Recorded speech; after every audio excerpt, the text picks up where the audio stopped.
मौत एक ऐसी मंजिल है जहां पहुंचकर सारे गिले शिकवे मिट जाते हैं। ये दास्तान दो दोस्तों के बीच दुश्मनी की है, जहां मौत की भविष्यवाणी का डर ज़बरदस्त बदलाव लाता है। जय और वीरू दोनों के बीच बचपन से ही गहरी दोस्ती थी। दोनों की दोस्ती व्यापारिक साझेदारी तक पहुंच चुकी थी। वीरू अक्सर अपने काम में लापरवाही करता था, लेकिन जय उसकी हरकतों को नज़रअंदाज करता रहता। एक दिन जब पानी सर से ऊपर हो गया तो जय ने वीरू से कहा, यदि तुम्हें व्यापार में लापरवाही करनी है तो हमें अलग हो जाना चाहिए। यह व्यापार केवल मेरा नहीं है, इसलिए यह केवल मेरी जिम्मेदारी नहीं है। वीरू को जय की बात इतनी बुरी लगी, उसने व्यापार को अलग अलग करने की बात मान ली। बस फिर क्या था, देखते ही देखते दोनों के रास्ते अलग हो गए। जय काफ़ी मेहनती था, इसलिए उसे वीरू से अलग होने से कोई ख़ास फ़र्क नहीं पड़ा।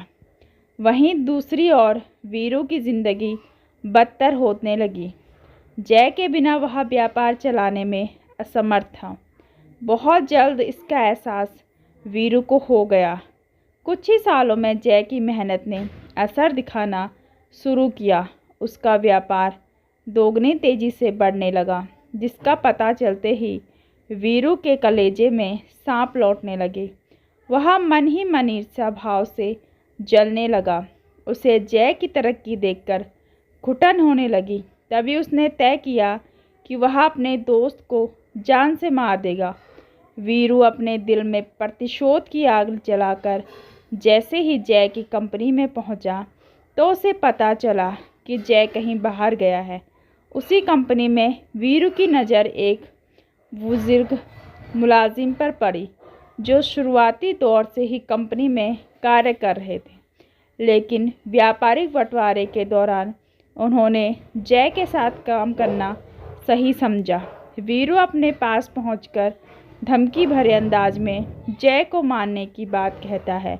वीरू की बात सुनकर बुजुर्ग कर्मचारी हंसने लगते हैं।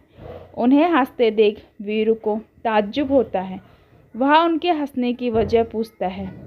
तभी बुजुर्ग कर्मचारी जय की मौत की भविष्यवाणी करते हुए कहते हैं, साहब तो 6 महीने में अपने आप बीमारी से मरने वाले हैं, फिर आप उन्हें मारकर जेल क्यों जाना चाहते हो। कर्मचारी की बात सुनते ही वीरू के पैरों तले ज़मीन खिसक गई। उसे अपने फैसले से घृणा होने लगी। उसे यकीन ही नहीं हुआ उसका दोस्त इतनी जल्दी दुनिया से चला जाएगा। जय की मौत की खबर ने वीरू को गुस्सा शांत कर दिया था। वह अपनी नम आँखों से बुजुर्ग व्यक्ति से हाथ जोड़कर माफ़ी मांगते हुए कहता है कि जय को मेरे बारे में मत बताना, उसे दुख होगा। और इतना कहते ही वीरू वहाँ से वापस आ जाता है। रह रहकर वीरू को जय की चिंता सताने लगती है, लेकिन दोनों के बीच पैदा हुए मतभेद हर बार उसे जय के पास जाने से रोक लेते हैं। धीरे धीरे वीरू जय के प्रति सहानुभूति रखने लगता है। उसे जय की पुरानी बातें याद आने लगती है। उसे लगता है कि जय को मरने से पहले उसे अपने बचपन के दोस्त से एक बार ज़रूर मिलना चाहिए। और अगले ही दिन वह उससे मिलने उसके घर पहुंचता है। वीरू को अपने सामने देखकर जय खुश हो जाता है और उसे बैठने को कहता है। जय के सामान्य बर्ताव को देखकर वीरू सोच में पड़ जाता है। उसे लगता है जय को अपनी मौत के बारे में नहीं पता, इसलिए वह जय से उसकी बीमारी के बारे में कुछ नहीं पूछता। जय इतने सालों बाद अपने दोस्त से मिलकर बहुत खुश था। दोनों पुरानी बातें करके अपनी यादें ताज़ा करते हैं और कुछ समय बाद वीरू वापस आ जाता है।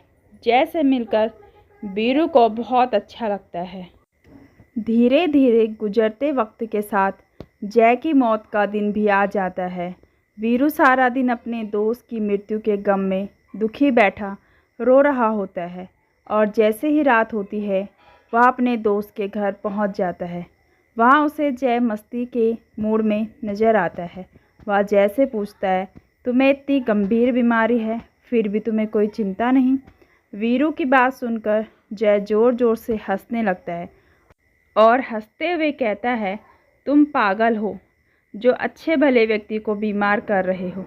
वीरू अपनी बात साबित करने के लिए जय से उसकी कंपनी में काम कर रहे उसी बुजुर्ग कर्मचारी को बुलाने को कहता है, जिसने 6 महीने पहले जय की मौत की भविष्यवाणी की थी।